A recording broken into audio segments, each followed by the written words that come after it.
दोस्तों आलमी तजियाकारों के मुताबिक पाकिस्तान के पास 100 से लेकर 120 तक एटमी हथियार हैं। इस तरह गैर रिवायती हथियारों की तादाद के एतबार से पाकिस्तान को अपने हरीफ मुल्क भारत, जिसके साथ वो 3 जंगें लड़ चुका है, उस पर बरतरी हासिल है। ख्याल किया जाता है कि भारत के पास 90 से 100 के दरमियान एटमी हथियार मौजूद हैं। इसके अलावा पाकिस्तान को मिसाइल प्रोग्राम में भी भारत पर बरतरी हासिल है।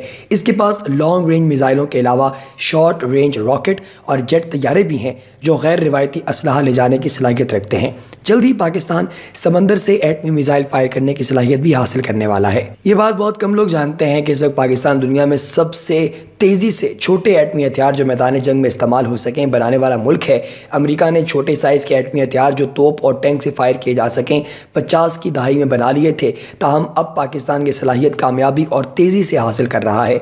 Christopher Clare US national bureau of Asian research में अपने मजमून में लिखते हैं कि हालिया बरसों में एटमी हथियारों में होने वाली सबसे अहम पेशरफ्त पाकिस्तान की तरफ से छोटे हथियारों की तैयारी है जो मैदान जंग में इस्तेमाल हो सकते हैं। मगरिब माहिरीन के मुताबिक ऐसे हथियारों के ख़तरात बहुत मुहीब हैं। इनके हवाले से सबसे बड़ा ख़तरा यह है कि चूँकि तादाद में छोटे होते हैं और बहुत ज़्यादा तादाद में बनाए जाते हैं, इसलिए इनकी चोरी होने का ख़दशा जो है वो ज़्यादा लाहक रहता है। चूँकि पाकिस्तान की बहुत से दहशतगर्दों और इंतहा पसंद गिरोहों के साथ इस वक्त लड़ाइयाँ चल रही हैं, इसलिए इंटरनेशनल ममालिक का पाकिस्तान के ऊपर प्रेशर और पाकिस्तान के ऊपर दबाव बहुत ज़्यादा है। लेकिन इससे पाकिस्तान इंशाअल्लाह बहुत जल्द बाहर निकल आएगा। दोस्तों, आप तमाम अहबाब को डेली इंसाइडर में खुशामदीद कहते हैं। आज की इस वीडियो में हम लोग पाकिस्तान और भारत दोनों ममालिक के दरमियान होने वाली एटमी जंग और दोनों के दरमियान होने वाली जो कशीदगी है उसका एक क्रिटिकल जायज़ा लेंगे और देखेंगे कि दोनों ममालिक किस जगह पर खड़े हैं। और इंटरनेशनल माहिरीन के मुताबिक इस वक्त पाकिस्तान और भारत दोनों एक दूसरे से जंगी एतबार में किस तरह सबकत लेकर जा रहे हैं। इस हवाले से आप अपनी राय नीचे दिए गए कमेंट सेक्शन में तहरीर कर सकते हैं। हमें आपकी राय का इंतज़ार रहेगा। ये बात काबिल फ़हम है कि चूँकि भारत एक बड़ा मुल्क है और इसकी जंगी मशीन भी ज़्यादा ताकतवर है, इसलिए गालिबन पाकिस्तान रिवायती जंग में भारत का मुकाबला नहीं कर सकेगा। इसलिए जंग में किसी मौके पर वो भारत की फ़ौज के एक जगह जमाशुदा दस्तों पर एटमी हमला कर सकता है। ताहम इसके रद्दअमल के तौर पर बड़े जौहरी हथियारों का इस्तेमाल खारिज उस इम्कान नहीं है। अगर ऐसा होता है तो बरसग़ीर एटमी जंग के शोलों से भस्म हो जाएगा। चूँकि पाकिस्तान एटमी हथियारों के इस्तेमाल में पहल न करने के मुआहदे पर दस्तखत करने से इनकारी है, इसलिए जब भी इन दोनों ममालिक के दरमियान कशीदगी के बादल गहरे होते हैं तो पाकिस्तान भारत के साथ मुकम्मल जंग जिसमें उसे शिकस्त हो सकती है से बचने के लिए धमकी आमेज़ लहजा इख्तियार कर लेता है। एक मगरबी दिफाई माहिर का कहना है कि बड़े बड़े जो जौहरी हथियार हैं उनकी निस्बत छोटे हथियारों को इस्तेमाल करने का फ़ैसला करना आसान है। दूसरी तरफ पाकिस्तान के अफसरान अपने मौक़िफ़ की हिमायत में बहुत से दलाइल देते हैं। उनका कहना है कि अगरचे दहशतगर्दों ने हवाई अड्डों, फ़ौजी तनसीबात और दीगर हसास मकामात को निशाना बनाया है, लेकिन वो किसी भी सूरत जौहरी हथियार नहीं चुरा सकते क्योंकि पाकिस्तान उनकी फुल प्रूफ सिक्योरिटी रखता है। ताहम ये भी कहा जा सकता है कि जौहरी हथियारों की चोरी कोई मामूल की बात नहीं है, बल्कि ऐसा वाक़या दुनिया में कभी पेश ही नहीं आया। दूसरी तरफ भारतीय फोर्सेस का रवैया भी जारहाना है। उन्होंने मैदान जंग के लिए एक मंसूबा तश्कील दे रखा है जिसे कोल्ड स्टार्ट डॉक्ट्रिन के नाम से जाना जाता है।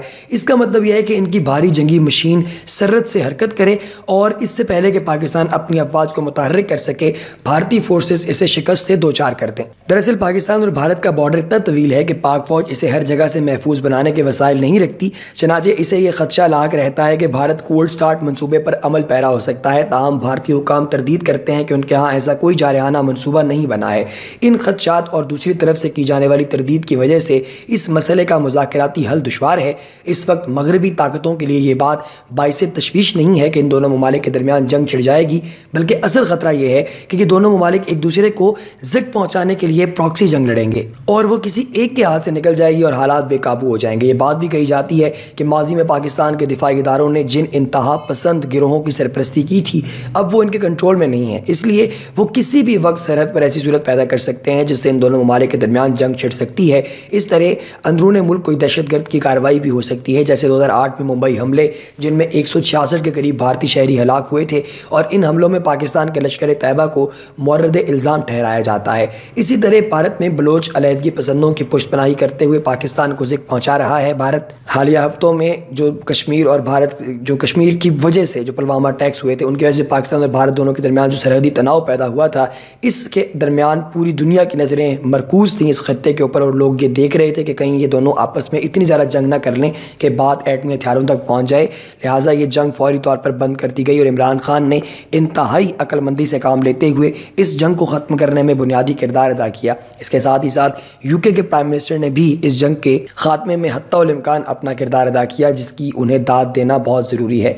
पाक फ़ौज को यह बावर कराना दुश्वार अमर रहा है कि उन्हें असल ख़तरा भारत की तरफ से नहीं बल्कि उसकी सरजमीन पर परवान चढ़ने वाले इस्लामी जहादी तंजीमों की तरफ से है।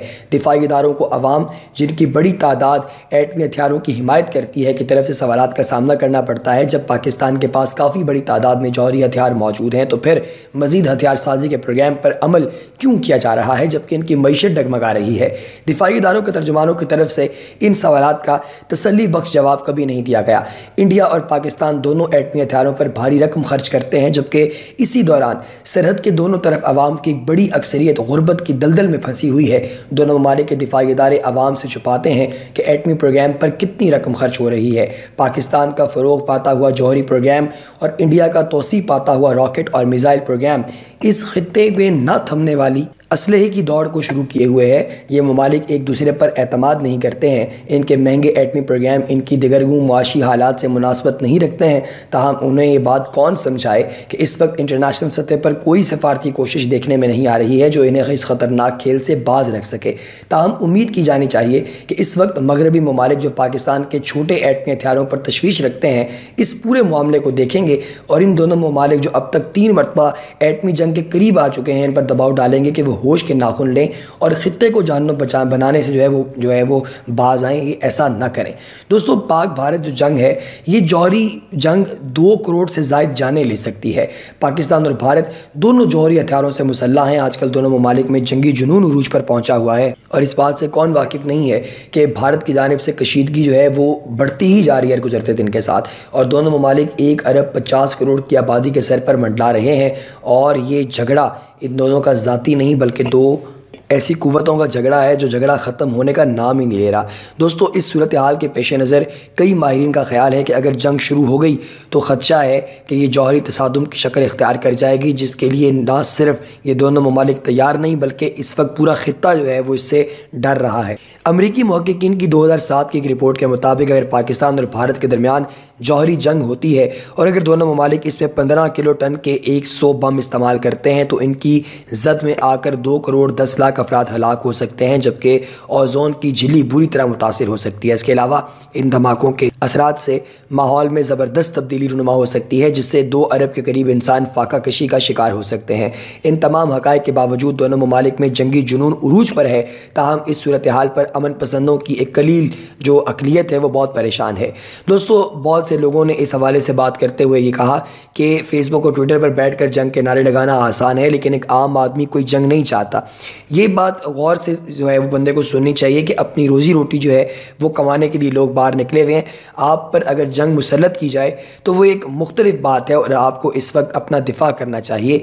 और इस वक्त तो हर एक लड़ता है, लेकिन इस तरह अपने दुश्मन को ललकारना कि वो आए और आप पर हमला करके दिखाए, ये मुनासिब नहीं है। कई नाकिदीन जो है वो जंग को हथियारों की सन्नत से जोड़ने की कोशिश करते हैं, जो कि एक दुरुस्त बात है और ऐसा होता भी है अक्सर औकात कि जो जंगें लड़ी जा रही होती हैं ये बेसिकली वो वाले ममालिक जंगें करवा रहे होते हैं जिन्होंने अपना असला बेचना होता है।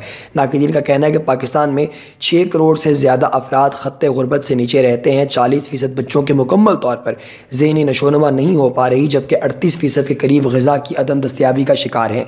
भारत में सरकारी तौर पर 243 जो है वो मिलियन अफराद ख़त्ते गुर्बत से नीचे ज़िंदगी बसर कर रहे हैं और गैर सरकारी तौर पर यह तादाद 600 मिलियन है। 35% से ज़ायद अफराद मुनासिब ग़िज़ा से महरूम हैं, जबकि आबादी के एक बड़े हिस्से को पीने का साफ़ पानी नहीं मिलता। लेकिन पाकिस्तान और भारत दोनों ममालिक एक दूसरे से बढ़ बढ़ कर जो है वो जंगी हथियार ख़रीदने और जंग करने में आगे से आगे बढ़ते जा रहे हैं।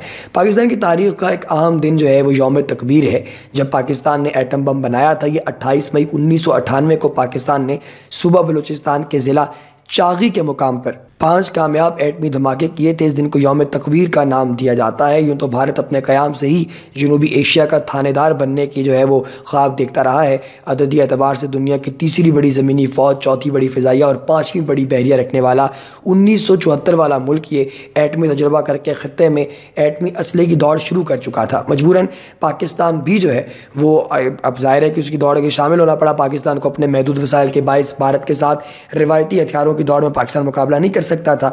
इसलिए फिर पाकिस्तान के उस वक्त के वज़ीर आज़म जनाब जुल्फ़िकार अली भुट्टो ने पाकिस्तान को न सिर्फ जनूबी एशिया बल्कि आलमी इस्लाम की एटमी क़ुव्वत बनाने का फ़ैसला किया और अल्टीमेटली अल्हम्दुलिल्लाह 1998 में जनाब नवाज़ शरीफ साहब जो हैं उन्होंने तमाम तर बैनुल-अक़वामी दबाव के बावजूद पाकिस्तान को एक एटमी मुल्क बनाकर पूरी दुनिया के सामने पाकिस्तान को सफ़ाए हस्ती पर एक रोशन फ्यूचर वाला मुल्क बनाने की कोशिश जो है उसमें कामयाब हुए।